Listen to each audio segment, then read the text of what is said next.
Sabeel, you're chasing the ongoing story of the murder of a young New Jersey man, Brendan Tevlin, whose murderer not only confessed, but then stated that the murder of Brendan Tevlin was an act of jihad against the United States. What do you got? Brendan Tevlin's murder caused a lot of pain in the community he grew up in, both West Orange, where his high school was, and Livingston, where his parents still live. This story has gone national. The threat of jihad right here in America. Was the murder of a popular New Jersey teen revenge for Syria and Iraq? It's a story that every single American should be aware of because he was murdered, shot 10 times by an alleged jihadist who in court documents said that it was an act of revenge against the U.S., a just kill for Iraq and Syria. The story has gone national, being covered extensively by Greta Van Susteren on Fox News. The murder suspect says he killed Tevlin in cold blood as an act of vengeance, retaliation for the U.S. military killing Muslims in the Middle East. And since then, other main news media have been looking into this. Initially, when police announced the arrest of 3 suspects for the murder of Brendan Tevlin, they had initially said that it was a robbery. But I found out through my investigation that Ali Muhammad Brown is an alleged jihadist who underwent training for jihad in California, and he had committed other acts in the country. Now, if you think that the alleged jihadist attack just stops at Brendan Tevlin, you better think again. Because New York City Police Commissioner Bill Bratton said that there's a warning over New York City right now that ISIS, the terrorist group, is encouraging through social media a lone wolf to attack New York City, specifically Times Square.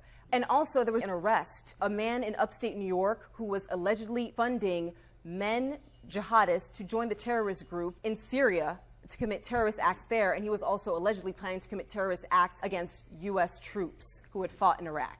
So right now, to make sense of all this, we're joined by Jonathan Gilliam, terrorism expert. So, Jonathan, what do you make of this? I mean, this seems to be something that is not being overly covered by the mainstream media. I mean, we heard Greta talking to Sabeel on Fox News Channel that it's not getting a lot of coverage, and now we hear an arrest, there are targets in Times Square. What's going on? How concerned should Americans be? Well, let me first congratulate you all for covering it. I think a lot of people missed this, and Chasing New Jersey was on this, and you've been on a lot of this stuff, and unfortunately, a lot of it has to do with New Jersey. I think one thing we need to look at here is the word jihadist. That's a holy warrior.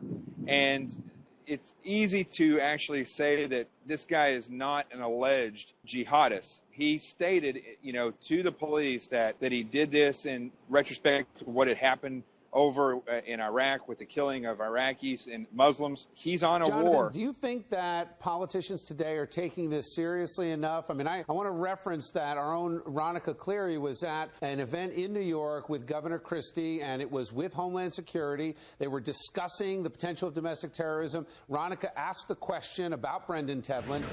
Today is to discuss issues surrounding our meeting and what we did.